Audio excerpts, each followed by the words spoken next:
this at the same time it's a new world. It's a new world, and one should aware of how to use this cyber space and how to live on this cyber space. And by knowing or not knowing, we often hear several frauds which are taking place in the marketplace.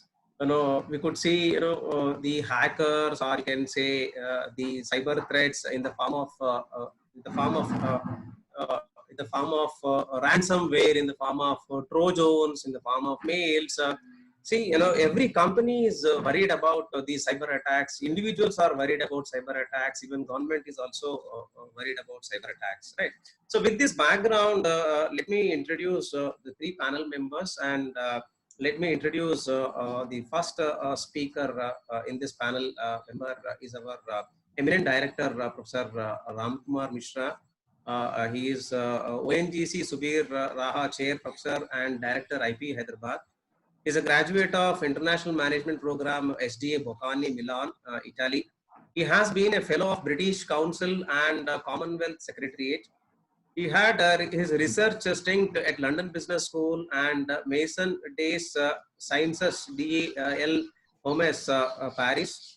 He has taught across the world. In fact, he has taught at the University of Bradford, UK, and University of Technology, Mara, Malaysia. Then he also worked as a faculty of economics at University of Ljubljana, Slovenia. Apart from this, he is a thought leader and is a eminent person in the management field, and his contributions towards in the field of economics, finance, at the same time corporate governance and corporate social responsibility. He has made remarkable contributions in this field. He is also there on several company boards, at the same time UN task force as a member. So I request Professor Mishra to address, to deliver the keynote remarks on the very important topic, cyber crime, cyber security, and COVID-19 times. Thank you, Professor Chandrasekhar ji. Thank you, sir. For your very kind and generous introduction. Also, I thank Professor Rakesh ji, Satish ji, and all listeners. I think this is, as you rightly observed, very, very important topic. COVID will come and someday it has to go away. But cyber crimes are something which are going to stay. Right. And who commit cyber crimes are a way, are a step ahead of those, who are in the field of cyber security. They are very dangerous people. They play very dangerous games. And more than COVID, I think, in one shot, I think, they can do damage beyond our imagination.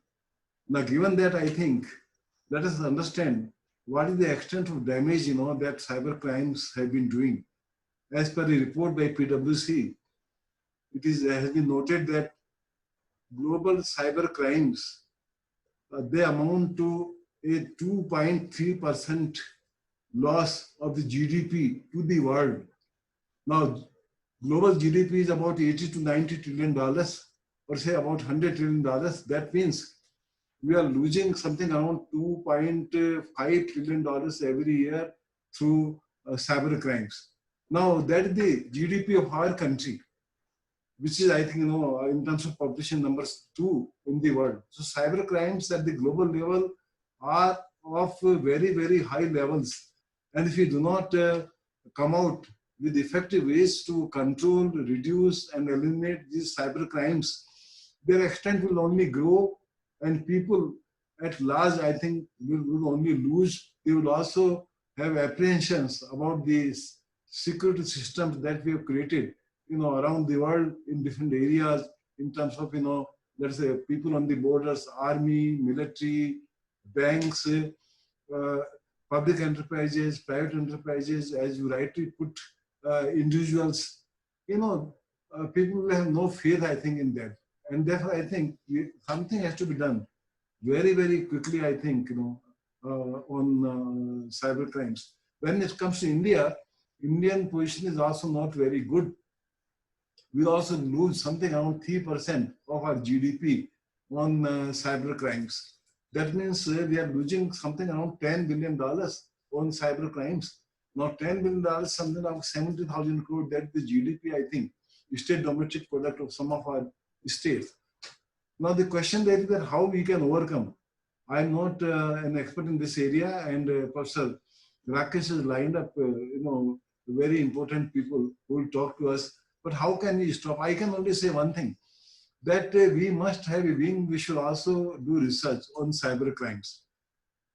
What happens is that we attend to cyber crimes only when cyber crimes have been committed, we have been defrauded, country has been put to risk, political systems have come to a standstill.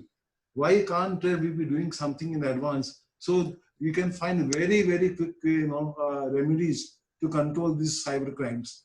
What happens is that we take too long a time, I think, to find the remedies. I can give you a case. I was in the board. I often give that case.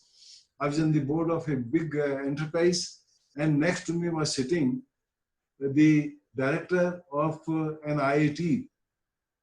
And he would always speak, but that day he was very quiet. He was not coming out. We were not speaking. So I jokingly asked him that today you are not speaking. You are, you are keeping quiet. Then he told Mishra ji, what has happened is that I lost 32 lakh rupees. I told, how did you lose 32 lakh rupees? Then he told that, I came from this place to a place where I reside, which is in Pune. On Saturday, I think somebody made, my mobile dysfunctional.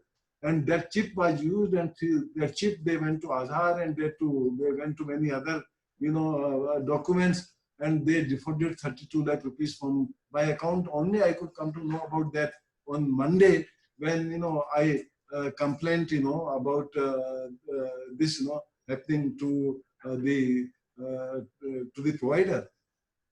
Because he was well connected. One, number two, he was having a very institution of a national importance. I'm sure that he might have been in a position to get something out of the bank, but you can understand that what will happen to many other, an individual, who is not well connected and who doesn't know how to get, a solution of the problem. Now, given that you have seen, very recently, our country has banned 59 apps of a neighboring country. And at times, I think cyber crimes are just not crimes of defrauding money or changing records. Cyber crimes can also, be a sort of, as medium for espionage, I think, of the country. So cyber crimes also are very important. You have seen, I think, very recently that in certain, I think, software, if we connect ourselves, then those softwares, I think, they give access to our location, to many other things which are connected to to the individuals. So individuals, they come in a very big grief. Therefore, what I would say is that whereas we are talking of information technology, we should also talk of this aspect of information technology, and we should educate people. That is one. Number two, we should create solutions which can prevent this hacking and the cyber crimes. That's the second thing. And number three, we should also be preparing our software, hardware. I think we should look into those things also, so that happening of these things can be curbed and controlled. But all in all, I would say that this is, I think, global problem. This is at national level too, and as Professor Chandrasekhar was just mentioning, it is very much at the individual level.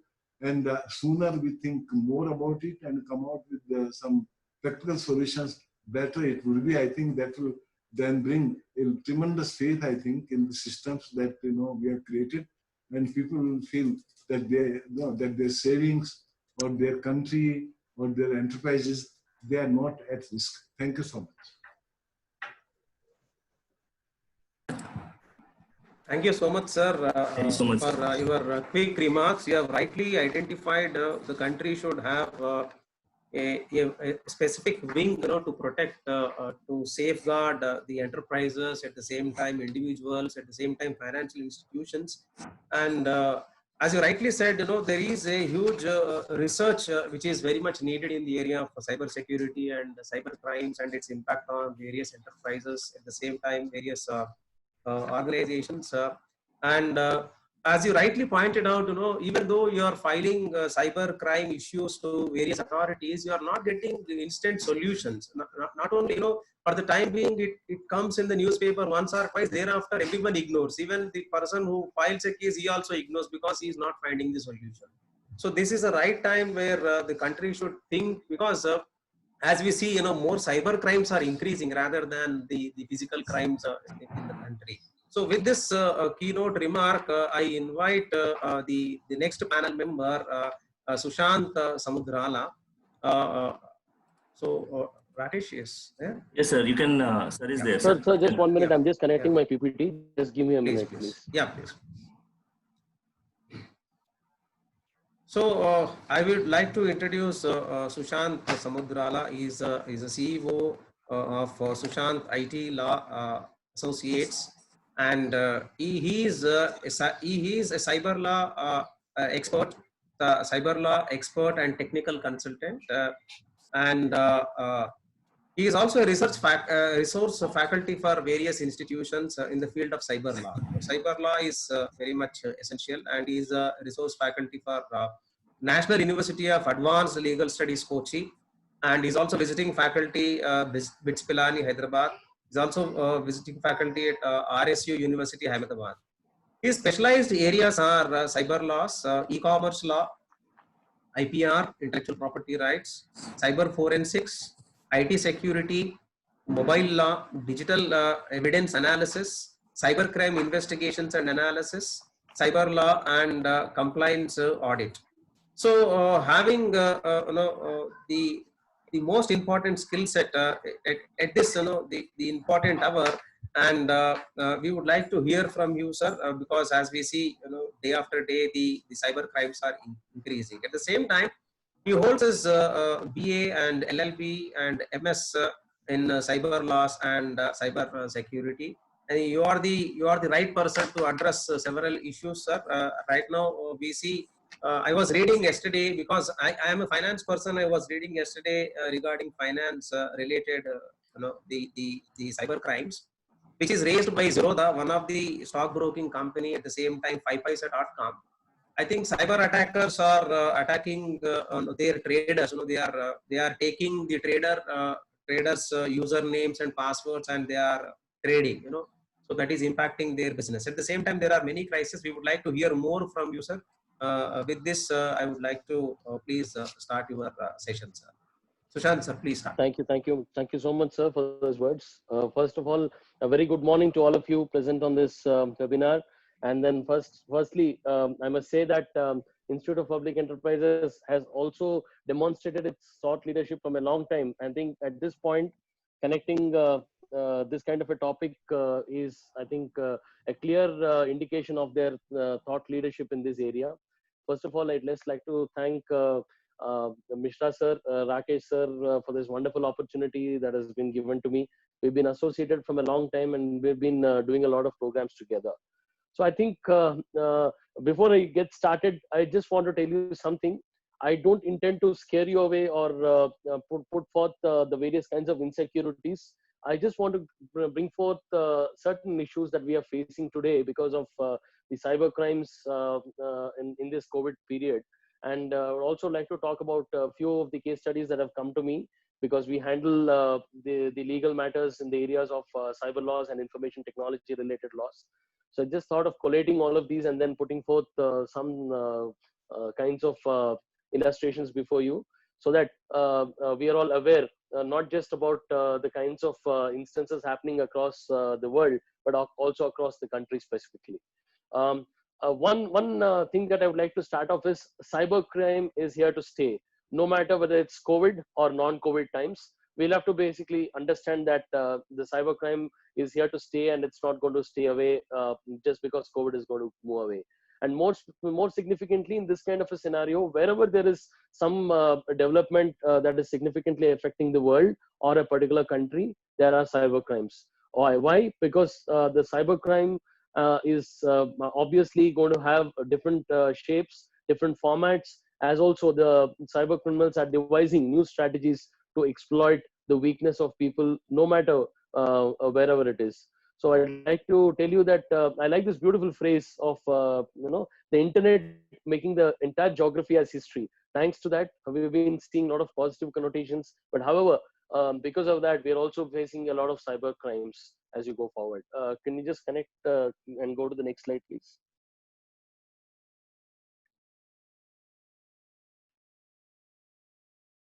Yeah, so this is the usual kind of response I get on the face of people when I'm taking a session, specifically an early morning when you see that none of you are from the legal background, but you see a lawyer coming and addressing. I think, I'm sure, since I'm not able to see the video of all of you, I'm sure that I'll be seeing faces like this.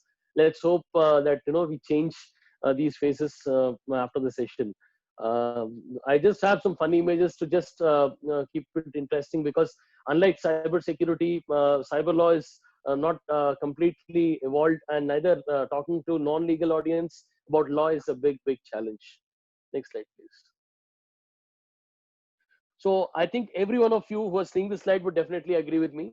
We are all digital slaves, whether be it on social media, whether be it devices, whether be it gadgets. I think we are all doing digital slavery. Why I use the term digital slavery? Normally, when you talk about the term slavery, we all pretty much know that whenever somebody works, a slave works, the benefit is for the master who employs him.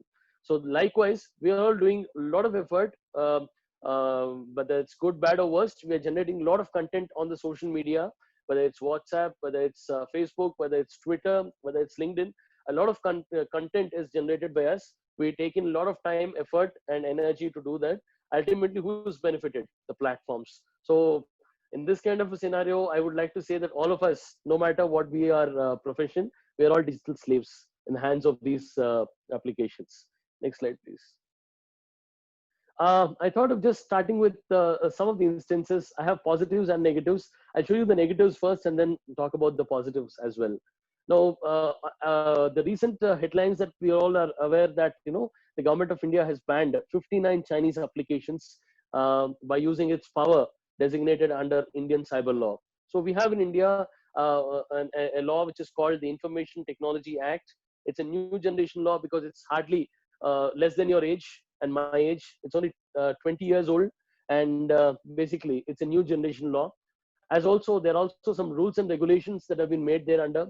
So I will briefly tell you that there are three key areas that form the Indian cyber law: Information Technology Act 2000, the amended Information Technology Act 2008, and the IT Rules 2011. These three are the primary factors of the Indian cyber law. I think there's a lot of development that has happened, and that is also that needs to happen in these areas, because going with the present situation, everything is digital, no matter what. And not just that, when you look at the interesting scenario that is put up on the slide, see, the Indian government has also instructed the courts, informed the courts to block any of these Chinese service providers from approaching them, so as to get a stay on the ban of these applications. It's a very interesting gamut, because once again it's an indication to us, because there are lots of TikTok stars around, and then people who are using it in a positive way, generating a lot of revenue. At the same time, we are also seeing some very childish videos just for the sake of getting yourself noticed. A lot of things happened all across this application called TikTok. Before we get going, I want to tell you an interesting case that has come to me when TikTok was actually very popularly growing. I got this case where one of the marketing professionals, he tried to develop a good marketing strategy. So he thought, okay, instead of confining to the company, let me confine myself to the world. Let me show the world that I'm a good marketing strategist. Okay. He came up with this beautiful strategy using TikTok. And then where he tried to talk about the different, he did not mention the name of the company nor the product, but he thought that is going to be very, very useful for any marketing company who's looking at a good marketing strategy. So he made a video out of TikTok, and then he released it.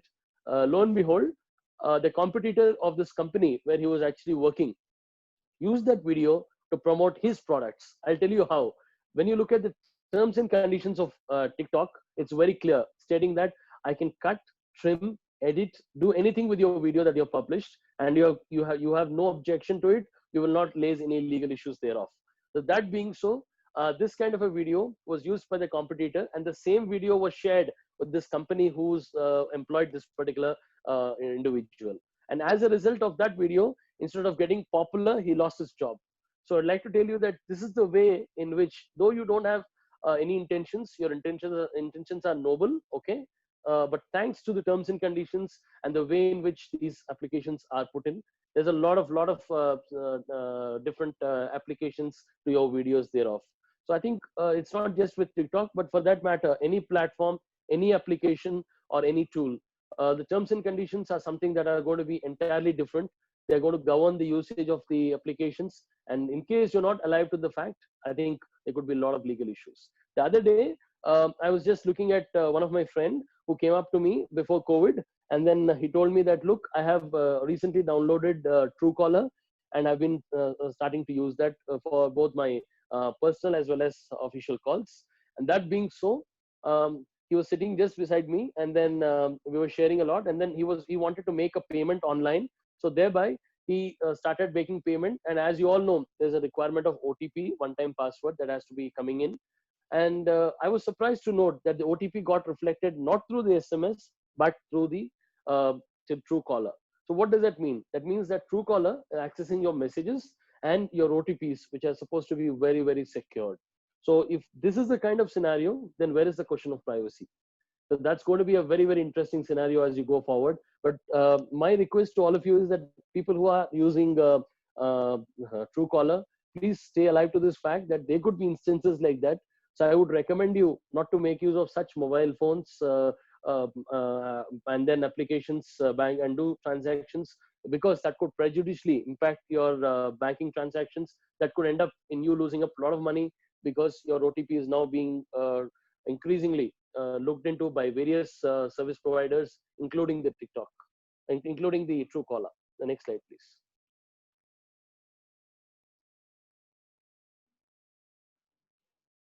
Just previous slide, please. Yeah. Now, recently, there's this financial institution called Indiabulls, and it also has suffered a ransomware attack. Now, shall I say, ransomware attack is now gaining center stage attention for a single reason being, this is the new toast of the times. Why?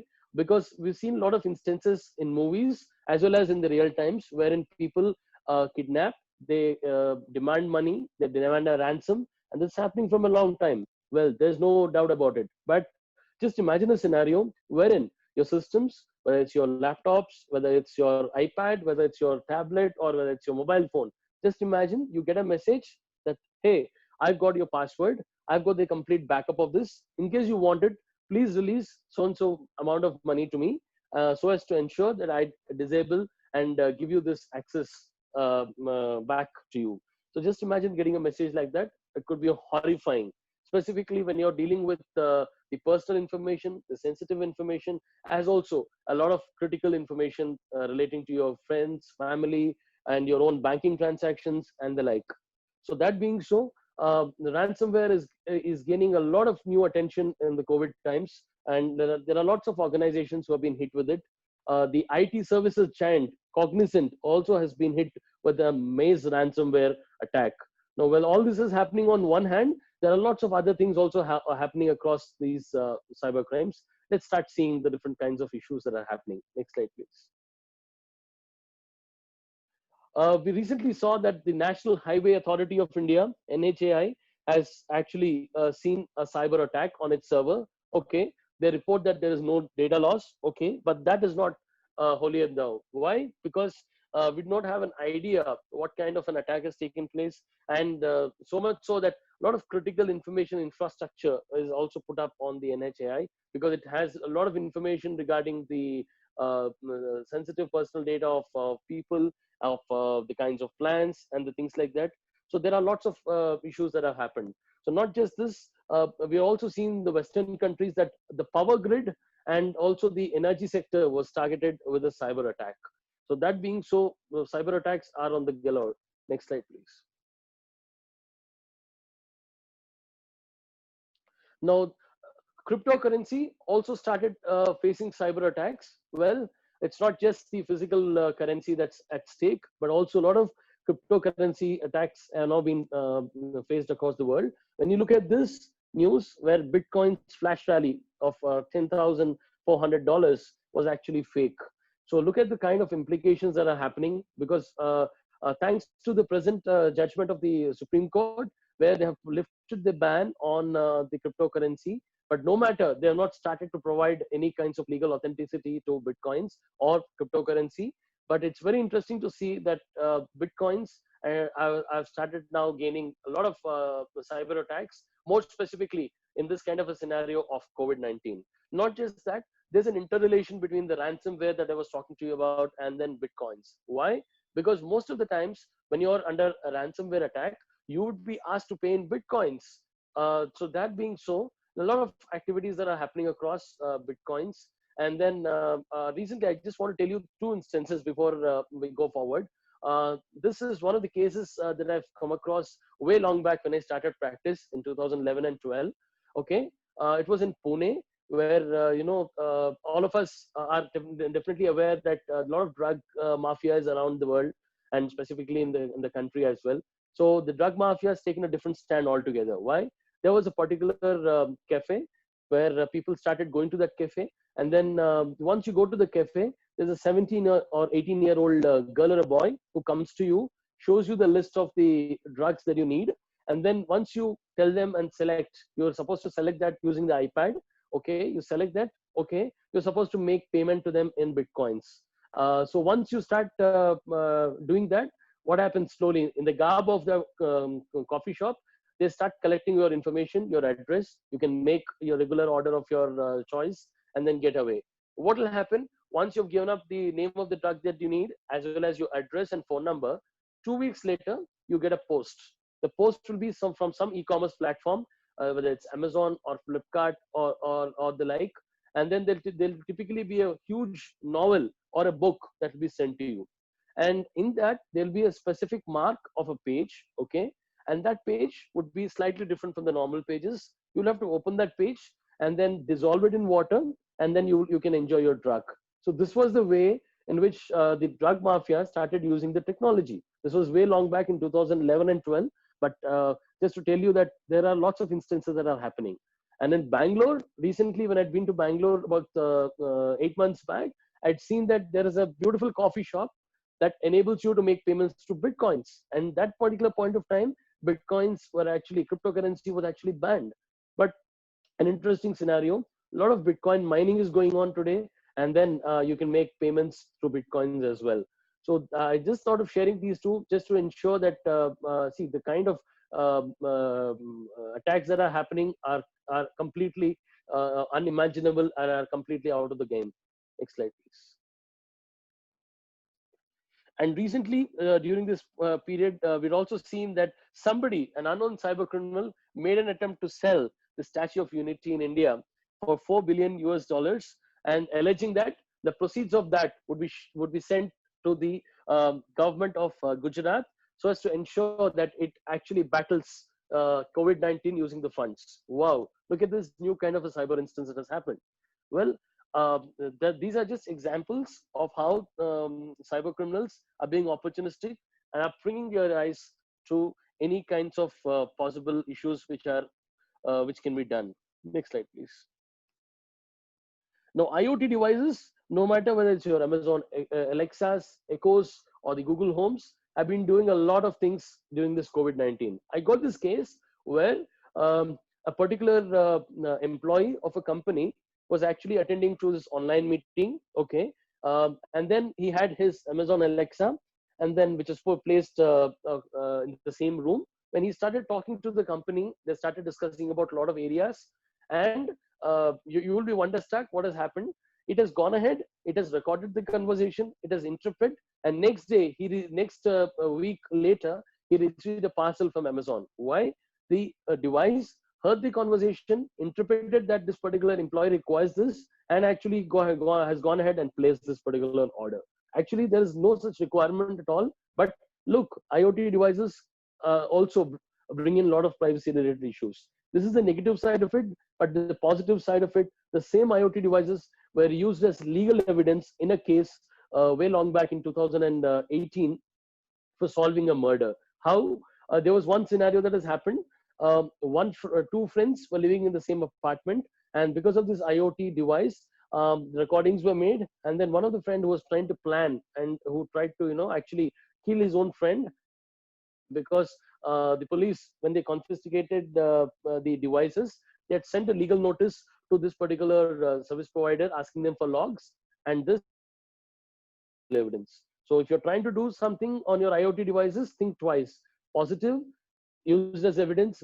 Negative, it could bring in privacy issues, specifically during this COVID-19 period. Next slide, please. Positive side, a lot of areas are now gaining center stage attention thanks to COVID-19. I've just seen this wonderful video which was sent to me in a group, where augmented reality, the technology, is now being leveraged by a school in Kerala for doing its online classes. So wherein it brought about elephants, tigers, and solar system for explaining to students the kinds of concept. So I think digital learning and e-learning have now become the new toast of the times with COVID-19. And then used in a positive way, I think there could be a tremendous transformation of the technology in the education industry. So these are just demonstrative instances of how positively the technology was used, specifically during this COVID-19 period. Next slide, please. I know the man in the picture is known for his controversies, but of course, now in a positive way. Now India's first blockchain-based theater platform, started by something called Ally, has now started to bring about leveraging blockchain as a platform for actually streaming up movies. So look, this is one of the significant developments, shall I say, because the movie sector, which is completely facing a lot of losses because no shootings happening, no theaters and the like. I think this is a very good experiment to keep us also entertained with the platforms like this. So this is also the positive way in which how COVID-19 has led to the use of these technologies for promoting good entertainment stuff. So this is one such area that I thought of sharing with you. Next slide, please. Artificial intelligence is also gone ahead 2 steps further, and then it's trying to make itself gaining a lot of center stage attention with the advent of COVID-19. Why? Artificial intelligence is now increasingly looking at so many different perspectives. When you look at facial recognition, yes, a lot of companies and even a couple of colleges are now trying to make use of facial recognition to record attendance of their employees as well as the faculty and the students. So used in a positive way, I think the COVID-19 has opened up new doors, though the facial recognition was there from a long time, but now it's gaining a lot of momentum. It's just not that, but in a place called Estonia, AI courts and AI judges have also now become the ground reality. Now they've been making experiments of making use of artificial intelligence to resolve legal disputes. Of course, very minor issues where there is only a mere breach of the legal principles, but not any complex issues. And then there's a limitation being put up. And of course, now you'll have to make your arguments before the AI based judge. And of course, if in case you're aggrieved, you can make an appeal to the human judge as well.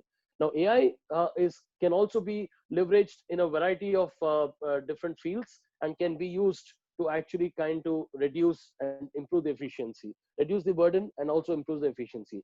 I was interestingly invited by Indian Society of Artificial Intelligence Law, where we did a presentation on artificial intelligence and the legal issues. It was very interesting that, one of the questions that came to me was, okay, on one hand, the government is trying to say that it's going to promote employment to all its citizens. On the other hand, there's now using emerging technologies. What's the balance? Now, fundamentally, I would like to tell you that artificial intelligence is creating a lot of employment rather than removing employment. Why? Because ultimately, artificial intelligence does not have human intelligence. It works only on mere data that is fed into by the human beings through using a code or a program.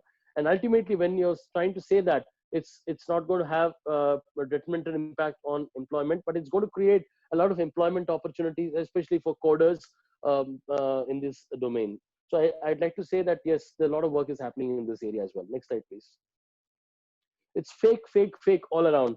We're seeing a lot of fake apps, fake mobile recharges, fake vaccines, fake Netflix subscriptions, fake charities, fake donations, and fake testing kits. Recently, I got this case where one of the employees in a company had actually got a message that, okay, there's a free Netflix subscription. He clicked on that just to find out that it was absolutely a fake Netflix subscription.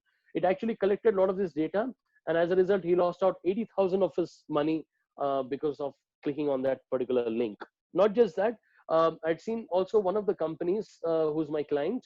I don't want to name the company, but they collected a lot of amount from their employees and wanted to donate the same to PM Cares as a contribution to COVID-19 related fund. So what happened was, as part of the CSR activity, they tried to collect this, and once they collected about a decent amount, they clicked on the link and then what they wanted to transfer. Well, they were shocked and surprised that whatever link that they clicked in, the amount that they transferred was not actually PM Cares, but it was a fraud. It was a look-like page, and then they lost out a very, very big amount of money, and then that impacted a lot of the company's trust, goodwill, as also a lot of doubts were expressed by the employees whether that's actually a genuine one or a fake one. No absolute due diligence by the company. So this is something that's actually now that I thought of sharing with you, because it's going to be completely a different ball game altogether during the COVID-19 with regard to fake. Not just that, a lot of fake news is getting transmitted, and then we are all becoming global authors, global contributors, and global transmitters of fake news. Now, despite the fact that India does not have any dedicated fake news law, I can tell you one thing, that the moment you're sharing, transmitting, or actually trying to publish any of the fake news using WhatsApp or social media, or for that matter, any computer resource, thanks, then you will now be covered under IPC, specifically under Section 468 of manipulating and creating fraudulent and forged electronic record. Why? Anything that you create using your computer, mobile phone, and your laptop is nothing but an electronic device, electronic resource. And specifically that resource can create a lot of information and data, which is now called electronic records. So once you create an electronic record, it has legal validity under the Information Technology Act.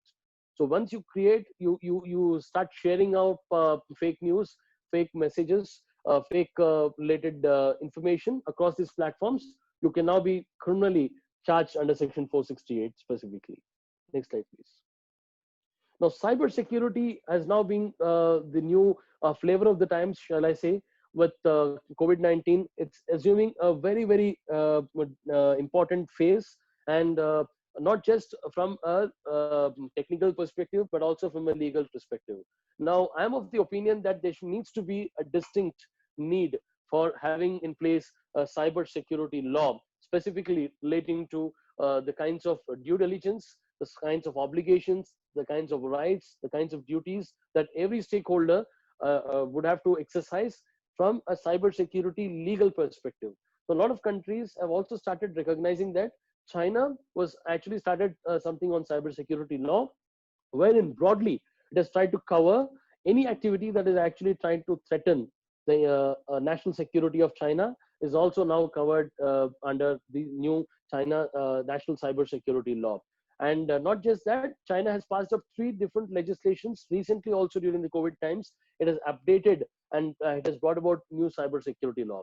Russia, on the other hand, has a different approach. It has come up with something called data localization, where in case you're doing business with Russians or you're handling, processing, or storing the Russians' personal data, you need to have your servers located physically in Russia.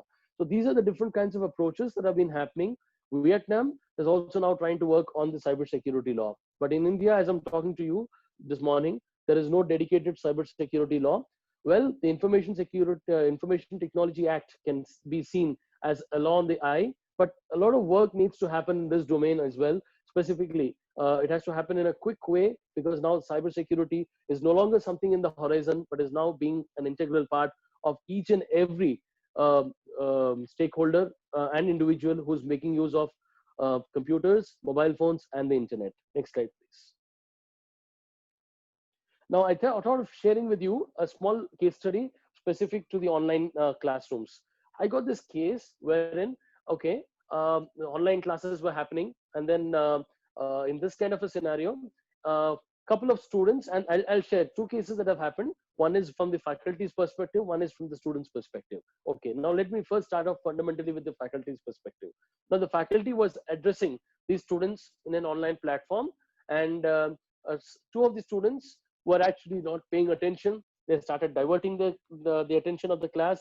They unmuted themselves. They were talking all sorts of topics not relevant to the class. Well, the faculty was angered with this, and as a result, the faculty decided to give some kind of a punishment to these people for their disobedience. And then, as a result, this class has happened in the morning between 9 to 10 o'clock. And then these two people were actually given some kind of a punishment by the faculty. Well, this brought in a lot of different mindset in the students. They decided to teach the faculty a lesson. So what they did was they went up to this social media application called Facebook. They created a fake profile of the faculty with the faculty's picture, because they had taken a screenshot of the same during the online classes. They have given the picture of the faculty. They put the name. They also happened to collect the phone number of the faculty and also display that. And they created this profile, fake profile, stating that the faculty can give special services during lockdown for 1,000 rupees per service. And then around 8 o'clock in the evening, the faculty started receiving the calls from various people stating that we are 10 of us. Okay, is there any group concession? She did not absolutely understand what has taken place. She started working on the different ideas, and then she realized that there was a fake profile created. One of her friends called up saying that I saw your profile on Facebook, and that has all these details. So that has alerted the faculty, and then the faculty came running to me saying that, okay, this is how, who's legally liable. So in this kind of a scenario, it's a very interesting scenario. Why? Because it's not just the students who are liable, but it's also the respective college or the university that is also legally liable. Why? Because there is no kind of due diligence being done on part of the university. So when you're a university, when you're a faculty, ensure that when you're putting up online classes, you should have proper policies in place, provide some basic guidelines on the do's and don'ts, as also circulate them among the students and take their specific consent, and then start doing your online classrooms. No matter if such instances happen, you're now covered under the Suraksha Kavach given by the Information Technology Act. So this is one instance. The same thing happened even to a student. The same thing happened to a student, because the student had actually answered a few questions which are given by the faculty, and some of the students were actually getting jealous of the same, and they started creating fake profiles of the students as well. That being so, I think this is the way in which how people are trying to take up virtual revenge, specifically in this domain of online classrooms. Next slide, please. This was one more case that has come to me in the online education front.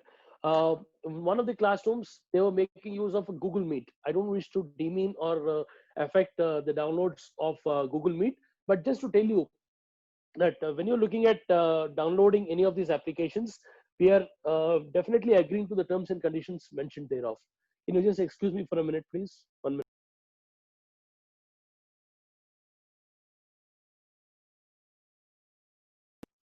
Yeah, when we're making use of these applications, and there are lots of terms and conditions mentioned. So when you look at this application called Google Meet, it very specifically says that I am governed by the terms and conditions of Google. So that being so, there was a loophole in this particular link that was created, and anybody with a Gmail account could actually get access into the meeting. As a result, some strangers entered, and they started creating a lot of noise. Before things got sorted out, they pulled off themselves out of the meeting. This was one more instance that I wanted to share with you. Next slide, please. Now, this is one more instance that has come to me, an online harassment that has taken place during this online classrooms. So the faculty was asking a lot of questions to the students. As a result, some of the students, they started creating a nuisance. They started abusing the faculty, and before they realized what has happened, they exited the meeting without realizing that they were being recorded. Not just that, there was a lot of evidence being present in that particular scenario, because there's witness, there's a witness of other students, there's a recording. Clearly, this is a legal evidence. So these are the three instances that I thought of sharing with you that have happened from a cybersecurity and legal, as well as from a cybercrime perspective in the domain of online learning during this COVID-19. Next slide, please. Darknet is now also starting to get itself onto the new flavor. Why? Positive and negative. A lot of legitimate activities are happening on Darknet. Likewise, illegitimate activities are also happening on the Darknet. Now, with COVID-19, a lot of cyber criminals are trying to mask their identity using Darknet, because Darknet is something that you're not able to actually be aware of. It's the other side of the internet, and it can be accessed only through specific browsers like Tor browser, and then it's highly encrypted technology that they make use of. So it's very, very challenging for the law enforcement to gather evidence, specifically once, even if you know that there is such and such an organization actually who is trying to do that. When you search about them, there are no records found. When you open that in public domains, you will not be able to access to that particular website. So that being so, evidence collection is going to be one of the most challenging aspects. Next slide, please. This slide is causing a lot of worry. 2.9 crore Indians' personal data is now being leaked on the darknet, and lo and behold, is not for a consideration. There is no money; it's given free of costs. Why? Because significantly, I would like to tell you that as users of the digital platform of internet, we give up a lot of data on our social media, as also on different websites. So I would encourage you not to give up your personal data. Think twice before you give up any kinds of personal data, as also because it could be misutilized in this kind of a manner. Next slide, please. The lockdowns have seen a tremendous multifold increase in the cyber crimes. Why? Because now new kinds of technologies, new kinds of operational methods have been used in all walks of life. It's online education in the education domain. It's work from home from the corporate perspective. It's telemedicine from the healthcare, as also it's also the kind of online fake news when you talk about the media industry. So a lot of different technologies and the norms have been completely different out of the box. So thereby, cyber criminals are being opportunistic in making use of those weaknesses. Next slide, please.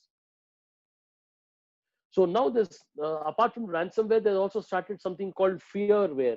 Fearware is something which is the new playground for all cyber criminals, because they're making use of your fear to target cyber attacks. So likewise, a lot of times when you want to look at the updates that are happening around COVID-19, as also you want to look at the various statistics, you want to know the latest news, do not click or do not subscribe to any updates on the internet, because that could actually potentially victimize you. A lot of videos that are happening to reduce COVID-19. What are the tips to reduce COVID-19? Immunity tips, food, diet. A lot of these things are happening across in a rampant way across the internet, whether it's on YouTube, whether it's on Facebook, whether it's on WhatsApp. A lot of things are now being increasingly looked at. But however, fearware is something that the cyber criminals have now put on their hat to exploit people. Next slide, please. This is a famous boys locker case that has taken place during this COVID-19. And specifically, I would like to tell you that there's a group which was started on this particular social media platform. And then what has happened is a lot of discussion on the various sensitive topics, including making a girl pregnant. And then in the garb of discussion among boys, it was actually few girls who started creating fake profiles and then masked their identity, and then completely took a different identity as boys, and then started discussing these aspects. So this is once again bringing to light the various kinds of manner in which technology has been misutilized.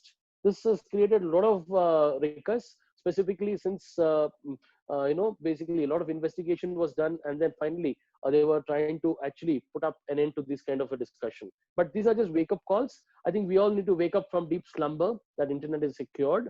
We need to actually make use of, just like how you make use of personal hygiene, I think cyber hygiene should be everybody's new mantra, shall I say, during this period of COVID-19. Next slide, please. Now, this also was one instance that I thought of sharing with you. The Chennai police have booked a photographer for a video tweet on the health secretary. Now, nevertheless, your constitutional, your civil rights are now being put at stake, specifically when you want to make some kind of comments over the government and the government officials on the social media. Recently, we also been seeing that the Andhra Pradesh government has issued legal notices to some of the citizens for actually trying to come up and criticize something on the LG Polymers case.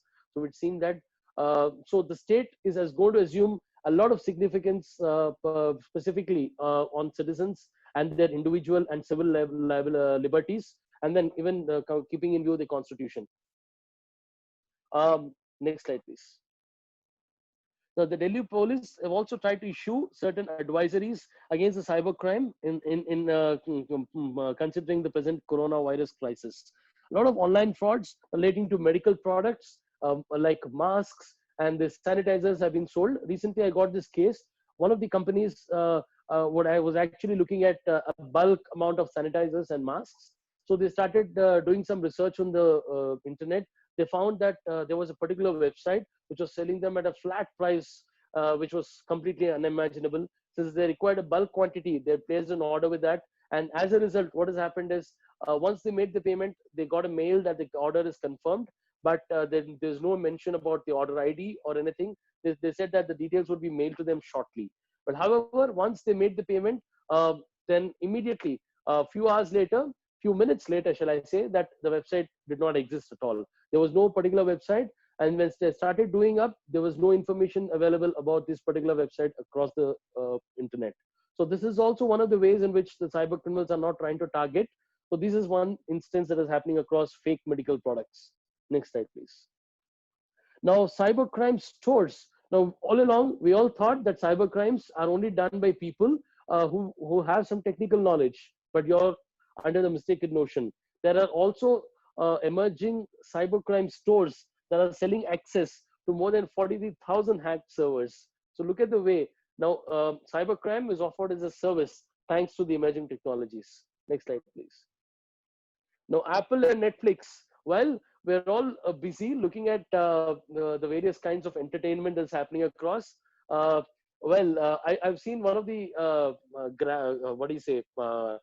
graphical representation which told me that a lot of people are watching Ramayana and Mahabharata of the old times to a large extent. The viewership is large. But however, the few people who are now making use of Apple TV and Netflix, which are now being the new playgrounds for initiating cyber crimes. So just imagine you're watching something on Netflix and then you're now being targeted and you face a cyber attack. So it's completely unimaginable to actually think about the same. So these are the new things that actually are turning out to be the new playgrounds for cyber criminals. Next slide, please. So while we're all thinking that we don't have any law relating to the arrest of so people posting something on social media, because 66A of the Information Technology Act has also been struck down by the Supreme Court in a case called Shreya Singhal versus Union of India. And after that, people were under the misconception that there is nothing to prevent them from writing any kinds of posts or sharing any kinds of posts or transmitting any kinds of posts across social media. Well, now a lot of states are now trying to file cybercrime cases against people who are posting some content against the government. Now, increasingly, when we look at the statistics, 366 cases were reported in Maharashtra where people have got arrested because of their posts relating to social media. Next slide, please.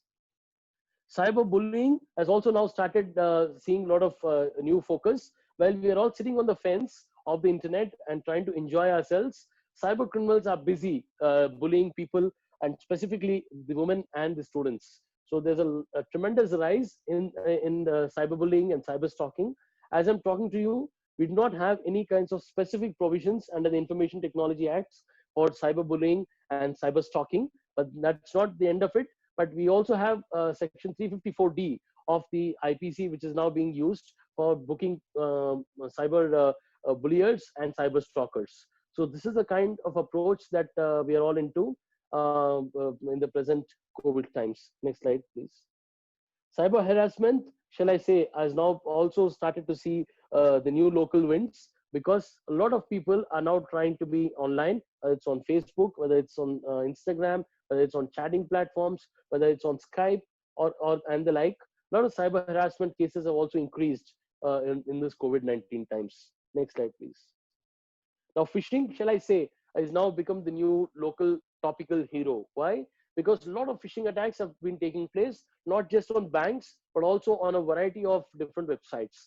Now, phishing is nothing but an art of creating a look-like or a page which is actually something which is resembling the original, but is actually not the original.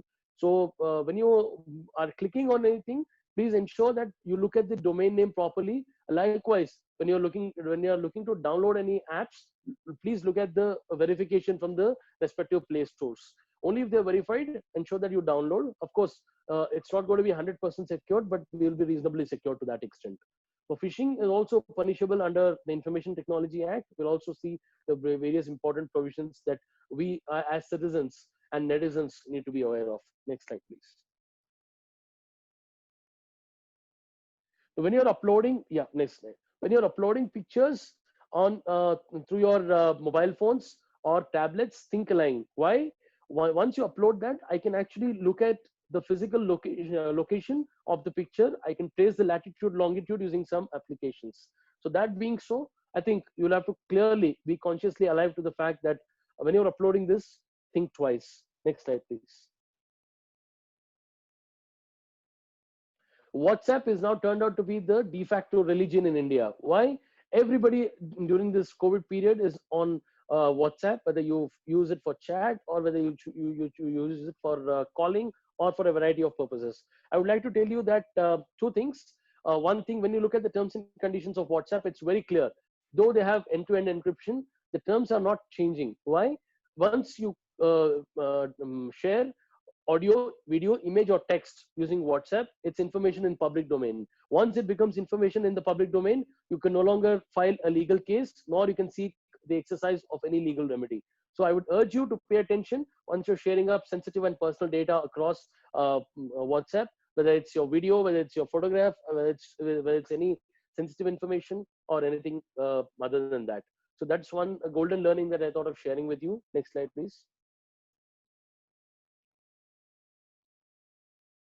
Now, right to privacy is now being made the fundamental right, thanks to the Supreme Court.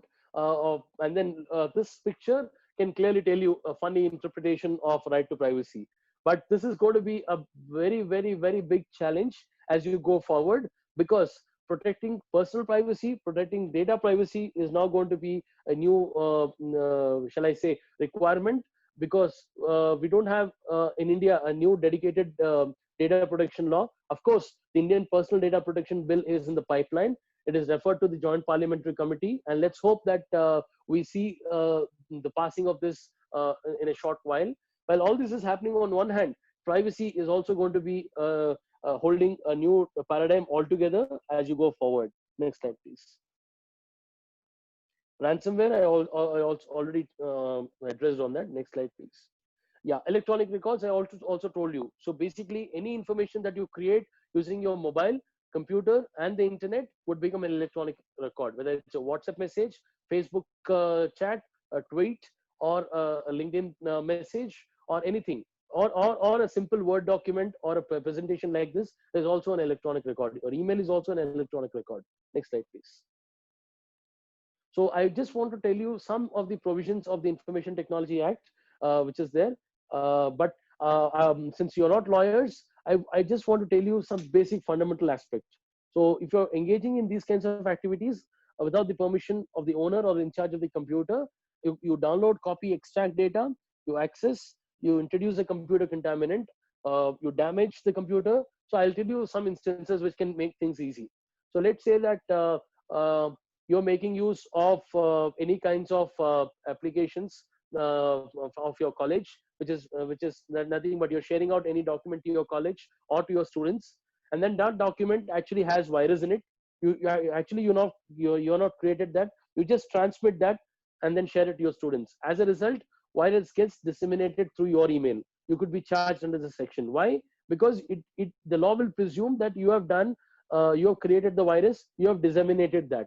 So what is the scenario that I would like to tell you is always exercise due diligence. So how do you exercise due diligence? The golden phenomena of due diligence is start adopting the ways in which how you can make use of these applications. For example, have an antivirus application in place. When you're sharing out documents, do an antivirus scan. Also do have some anti-malware and anti-spyware applications also that are available. Try downloading them. It's not enough if you download them, please update them as you go by. And physically damaging also can also become a cybercrime. So it's not that you take the laptop and throw it on the ground, but also I want to tell you that if you're damaging the operational working of a laptop, you will also be charged under this particular section. So Wi-Fi.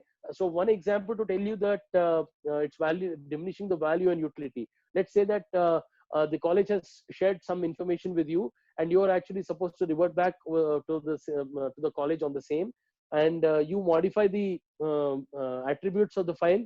For example, you create a shortcut, you share the shortcut, it has affected the value and utility.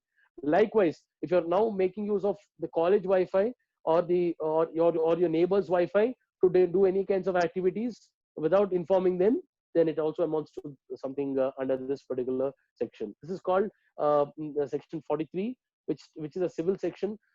Civil and criminal, I'll tell you two ways of remembering it. Civil always talks about compensation, that is damages, money, and criminal always talks about sending someone to imprisonment, jail, and also fine.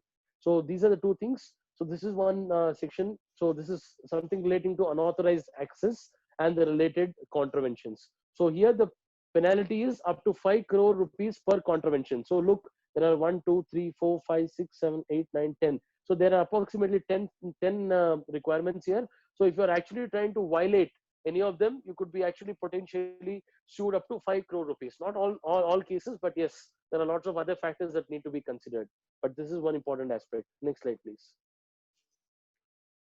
If you're making use of a computer for committing, computer in the sense that it's not the regular computer that you're seeing, but I'll tell you, all of us studied about what's a computer in our schooling days. So I'll tell you 3 things required for a computer under the IT Act.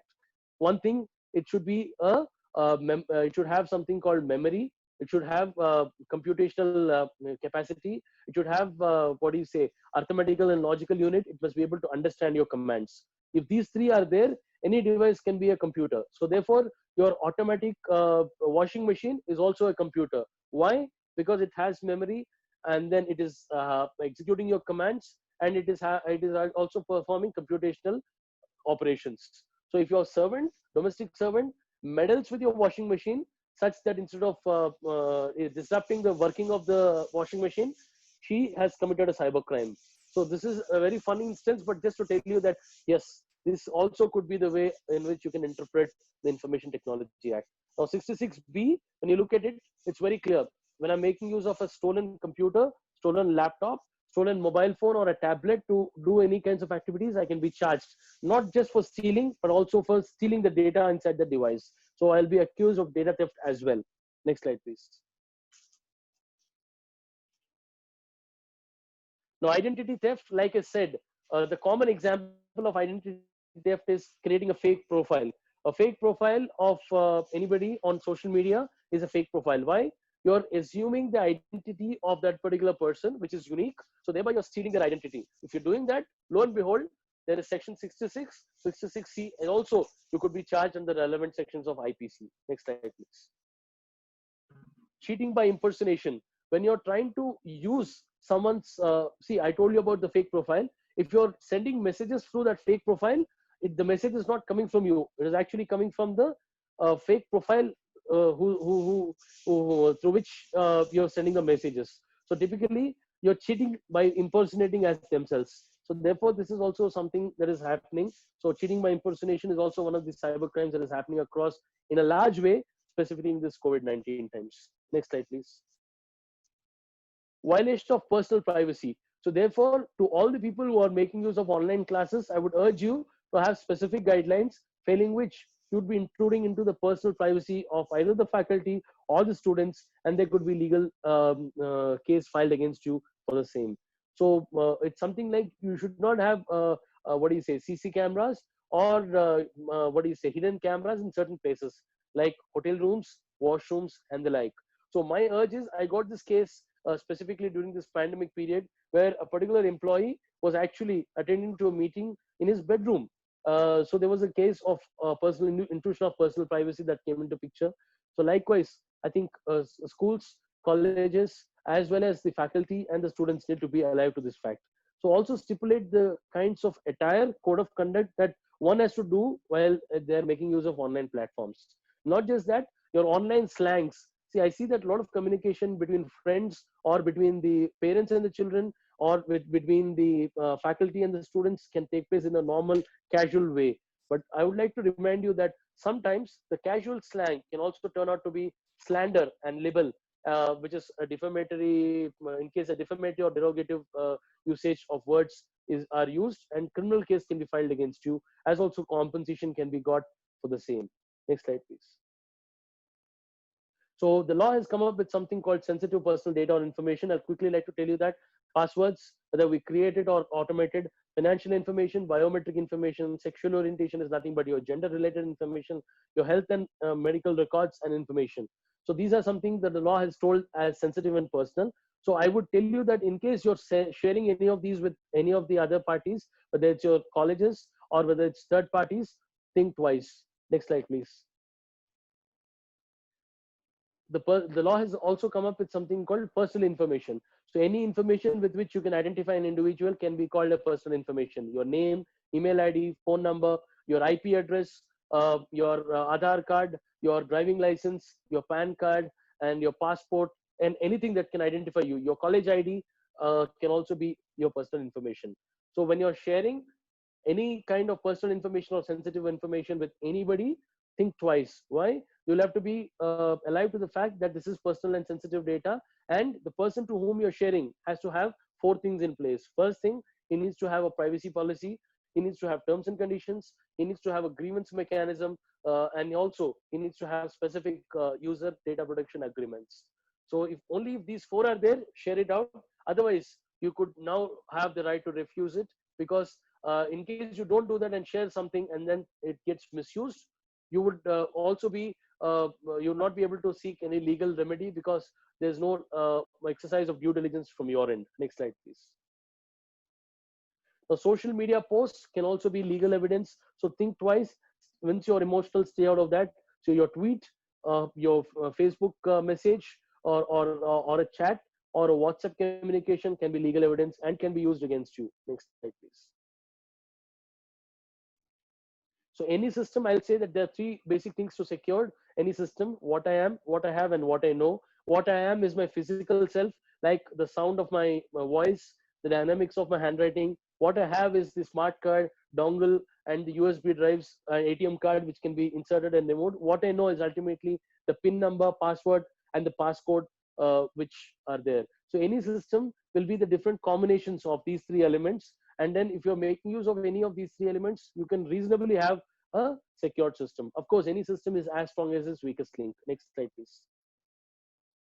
Now, I've seen that some cyber crimes that are rampantly taking place during COVID-19, phishing is one, identity theft, ransomware, click frauds, like I said, and fake news, whether you're sharing or you're clicking on the links or transmitting that in a WhatsApp group or a social media group. Cyberbullying is also now seeing an emerging increase. Next slide, please. Hate speech on the social media. I was talking to you about the government. And then online video conferencing. Yes, when you're having meetings, classes, and sessions, be careful. Cyber security breaches happening across. Your mobile applications are going to bring in a variety of cyber security issues. Like I said, Truecaller, WhatsApp, think twice before you download it. Please look at the terms and conditions and then try to go forward. Wearable devices are also likely to bring in a lot of cyber security and privacy issues, like your Apple smartwatches, your Fitbits, and any of these IoT devices as well, like Amazon Alexas, Google Homes, and the like. Next slide, please. So my advice to you is that do not click on any kinds of links, some basic due diligence parameters. Do not compromise on your mobile security. So don't enable trust. There'll be an option where you can actually curtail downloads from unauthorized sources. So do not compromise on that. Keep having antivirus applications on your phones, tablets, and your laptops. Update them on a regular basis. Maintain cyber ethics. This is going to be one of the most important aspects. And just like you have hand sanitizers, you sanitize your pictures before you share them. There is a lot of metadata that is attached to your picture. So there are applications that enable you to delete the metadata, delete them, and then share them across. Do not share, disseminate, or transmit fake news. Like I said, you could face criminal challenges. And do not share out too much of your personal data on the internet. Next slide, please. I think the culture of cyber security has to be adopted. There are no golden phenomena. There are no magical principles, but ultimately be due diligence of the laws. And we're all in the stage of voyage. I believe that once we are victorious against Corona, the world is going to have a completely new cyber world order, and there are going to be emerging a lot of emerging cyber legal principles as you go forward. Two things that I would like to tell you. Internet as a paradigm never sleeps. Internet as a phenomena never forgets. If you're basically able to have the understanding on these two, I think you're relatively safe as you go forward. There's also something that I want to tell you. A lot of cyber criminals think that there is a problem of attribution nexus. Of course, there's a problem of attribution nexus, but nevertheless,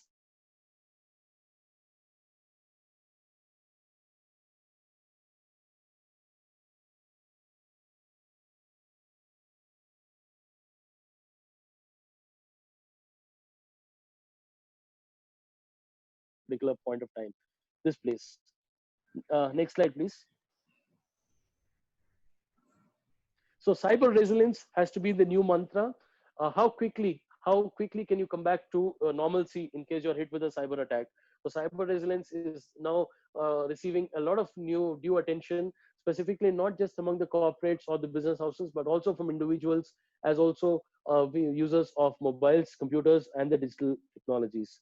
And all I wish to tell you is that yes, we are all going out in rain and storm, so it's better advisable to carry a raincoat, failing which you could expose yourself to the rain and storm. Likewise, it's better to be due diligent rather than exposing yourself to any kinds of cyber crimes as you go forward.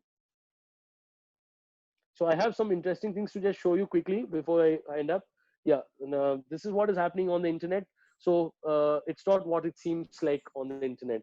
So I think be very, very careful, especially during this COVID-19. Online relationships and online dating has also seen a lot of center stage attention. So I would advise you not to take down your guards and don't think that things are going to be under the cloak of anonymity. So you could now also expose not just your information, but also you could expose even a lot of information that is available relating to your family members on the internet. Next slide, please.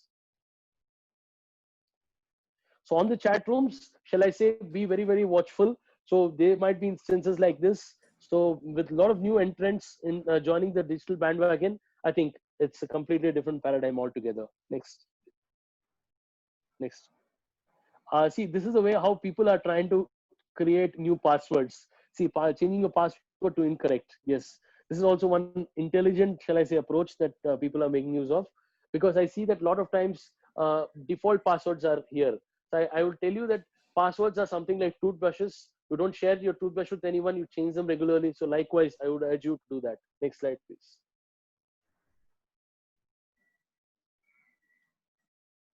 So social media is also having impact on newborn babies. Yes, I got this recent scenario wherein, there was one of my friend's daughter who was actually crying, and in order to quieten her, they started giving her the iPad, and then she had the habit of enlarging every picture that she sees.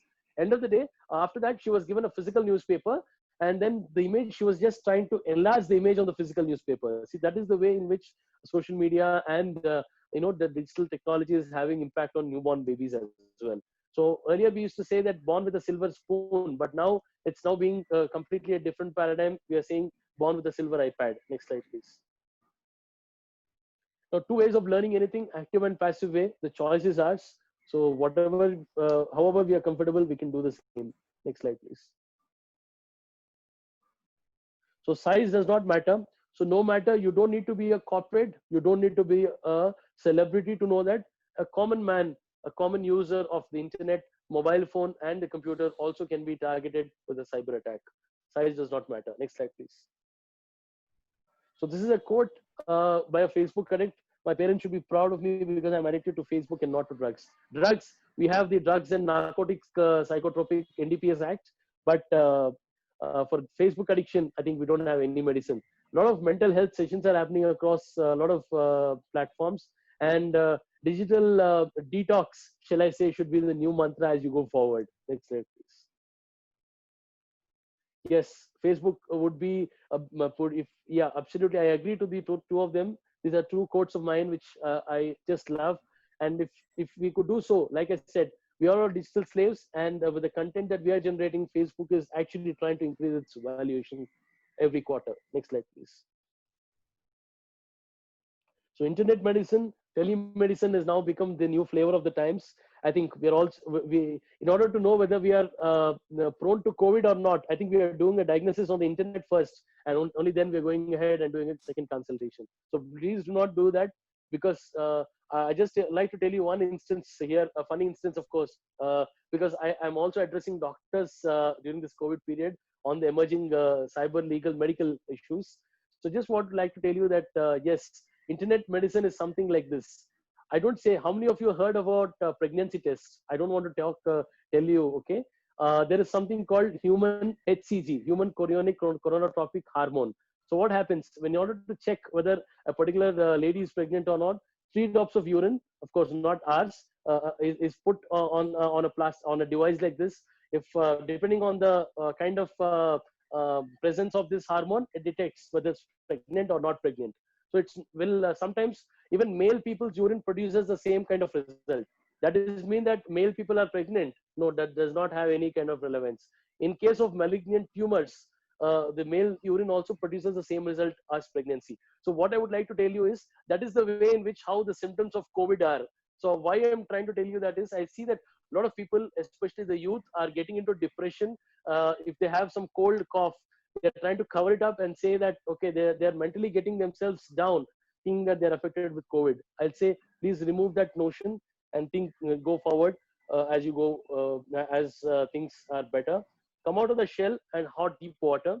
That's a recommendation to you. Next slide, please.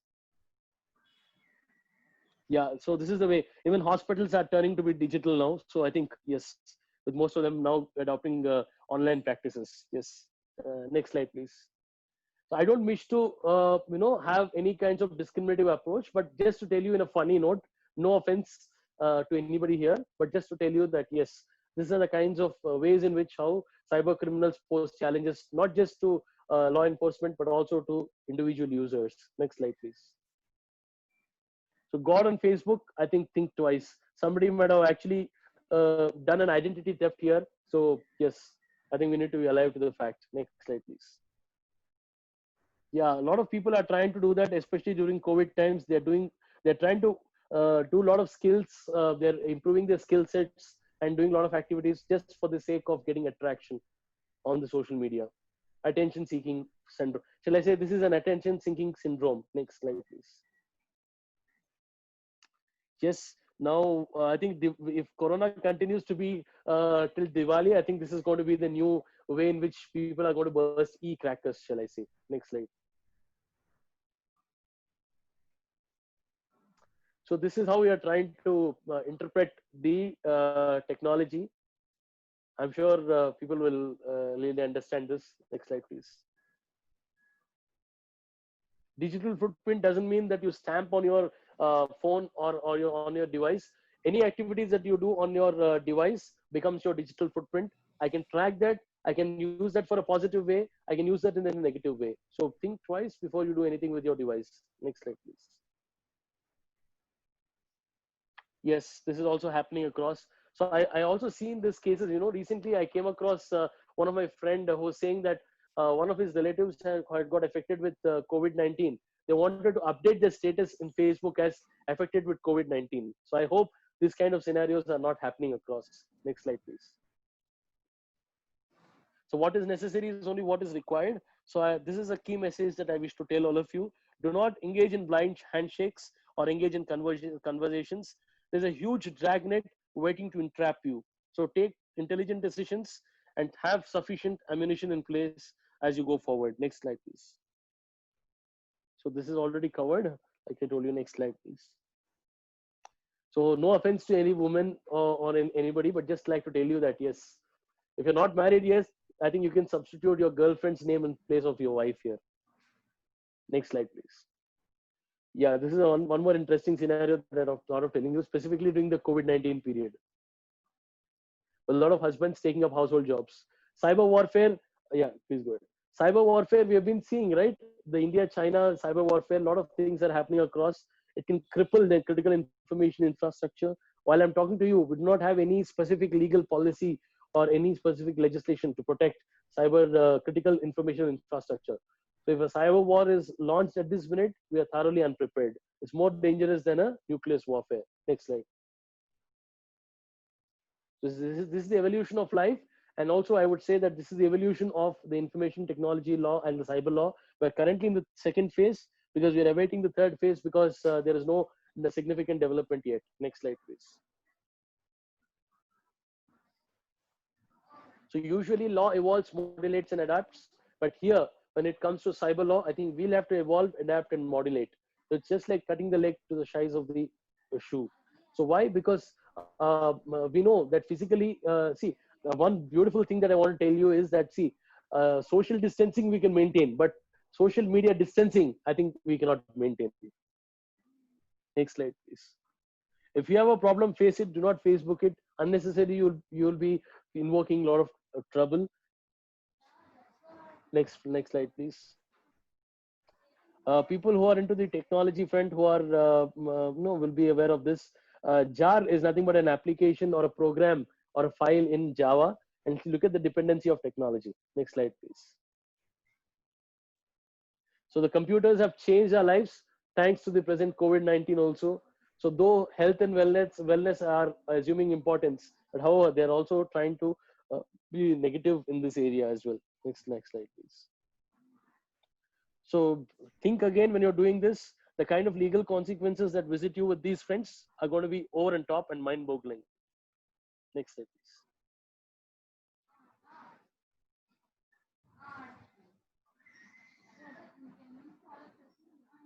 So never ever give up in any domain.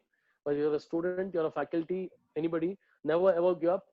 Challenges are here, and then let's be with a positive note that we will be victorious over COVID-19 very soon. Let this not pull down your mental morale. Next slide, please. So this is how we are following rules. People in front should wear a helmet. Not just that, shall I say, create a helmet for yourself when you're going on a bumpy road so as to avoid any kinds of potential legal mess. Next slide, please.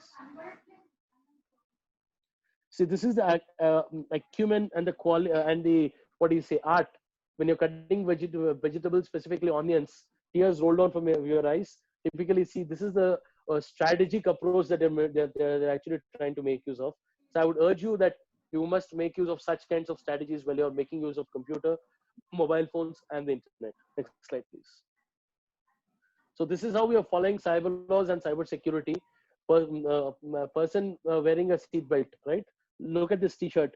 I'm sure if I put this at even 10,000 rupees, the car drivers would purchase that like anything. Why do we wear a seat belt? Not for our own safety, but just to avoid paying fine to the next policeman.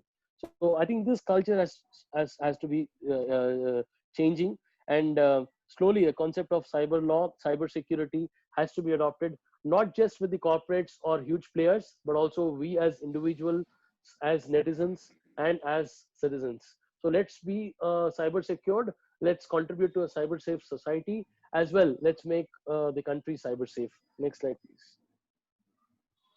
So create happiness. If you cannot find it, I think what we need to understand is cybercrime is here to stay.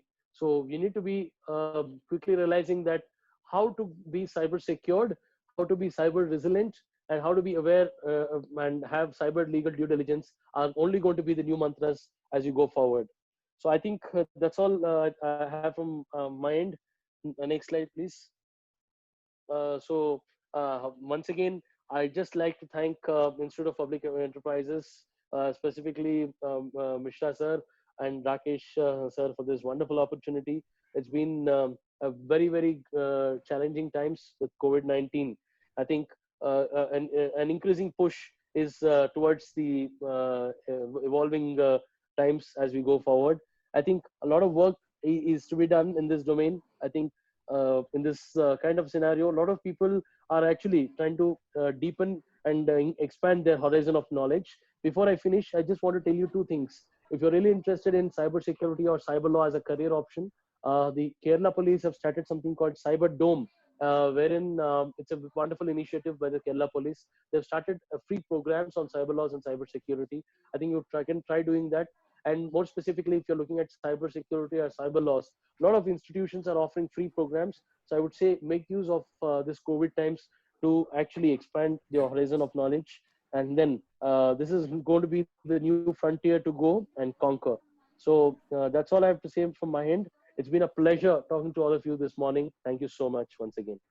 Thank you, Sushant garu. Sir, we have some Q&A. Please, Sir. go ahead, sir. Yeah, just a minute.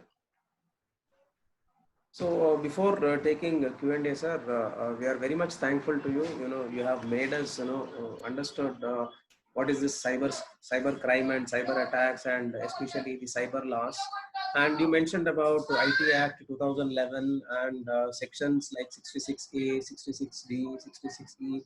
Something are very much relating to education, and something are very much relating to the day-to-day living. As you rightly said, most of the users, in fact, the educated as well as even highly skilled people, they are ignorant about the usage part. Because when we use any software, we blindly accept terms and conditions, and we start using that particular software. And really, you have made us from ignorant to knowledge towards the care about the cyber security issues. I really appreciate your time, and the kind of presentation what you have made is remarkable. And here I have a few questions, sir. I would like to address those questions. So Please. before I address, thank you so much for those kind words. I'm really glad that. No, thank you, sir. Actually, because I was wondering, for every activity, the moment I open laptop, see some or other, cookie or some acceptance of software, anything, right? So now I have to be very careful accepting blindly, right? So it should not be. Thank you, sir. So here I would like to take a couple of questions. See, there are some technical questions, sir. I don't know whether you will address. So the one question asked by Muhammad Azhar, how can we understand that the link is harmful? Okay. How can we understand the link in harmful? See, there are no magical principles here, but I will tell you two things. Do not click on any link, first of all. And second, look at the link carefully. See, there is any suspicion on the letters. See, sometimes the S may have a stroke at the top, C may have a stroke at the top, E may have a stroke at the top. Sometimes the spellings may be wrong. So I would say that just look at them also carefully from a layman's perspective. And my advice is do not click on any links. Rather, even when you want to do, not during the COVID times, but even otherwise also, just type in the address of the website, specifically of banking or any other social media sites on the address bar. Do not click on any links using the Google search or anything else. That could be harmful in any manner.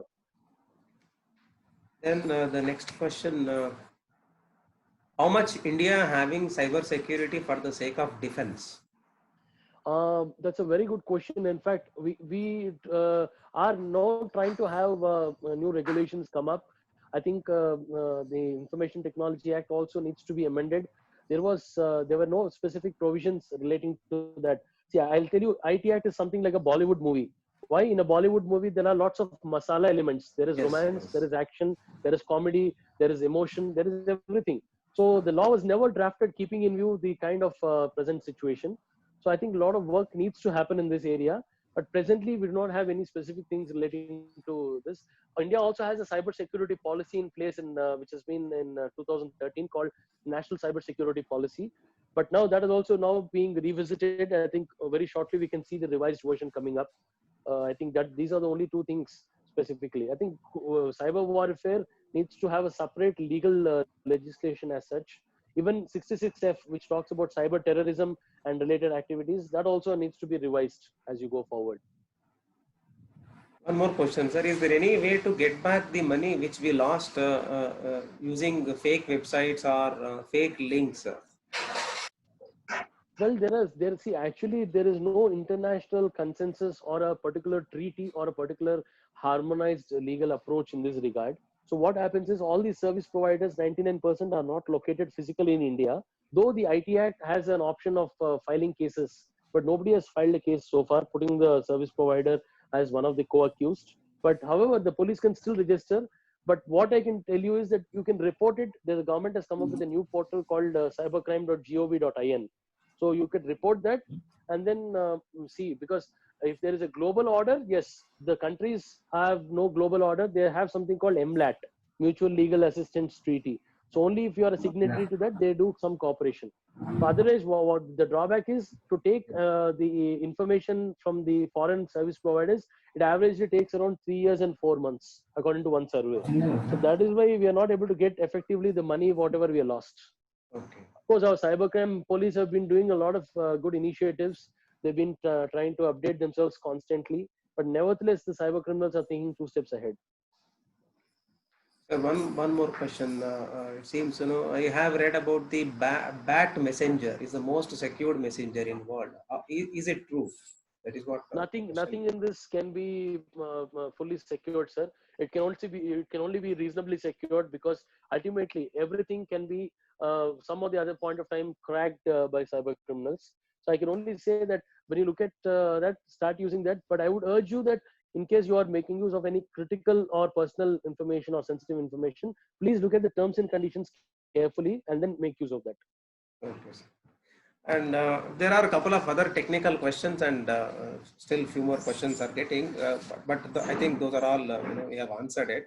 I really liked the conclusion, what you mentioned, we need to adopt the culture of the cyber security. So not just that, before I could wind up, I want to tell you one thing. There is Please. something called digital coronavirus. Right. It's not the physical virus, but also the digital virus.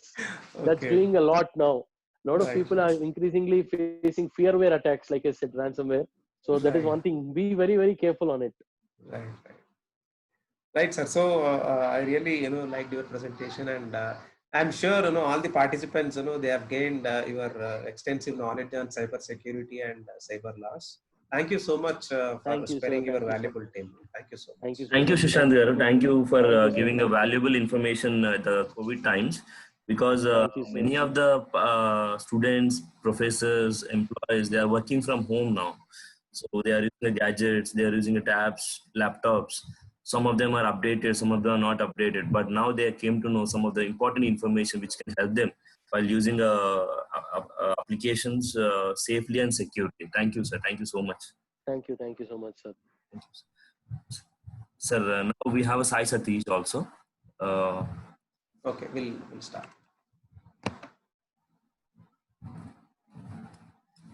Has he joined?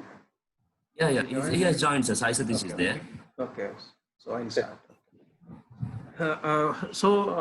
Good morning, Mr. Sai Satish and participants once again. Hope you are enjoying the sessions. And here we have the third panel member, Mr. Sai Satish. He'll be addressing the session. And let me introduce Sai Satish. Sai Satish is a young entrepreneur, founder and CEO of Indian Servers. And he is also the administrators of Andhra Hackers, that is a top hacking awareness forum in India. And he is also cyber cops trainer, and he is also the author of best-selling book Hacking Secrets. And as it is mentioned on the screen, he is also TEDx speaker and impact trainer, and a renowned ethical hacker and cybersecurity expert. He had delivered lectures at various IITs and central universities, IIMs, and many engineering colleges across the country. Also, he was interviewed by national and regional media channels such as Aaj Tak and ZTV and TV9, NTV, Inadu, and Sakshi as well.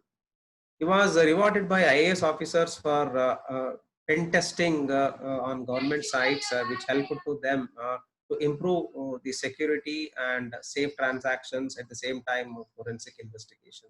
So with this background, sir, we request Mr. Sai Satish to address the audience on the topic. Thank you. Thank you very much, sir. Sir, shall I start? Yes, okay, sir. Yes, sir. Yes, sir. Please start. Yes, sir. Please, you can start.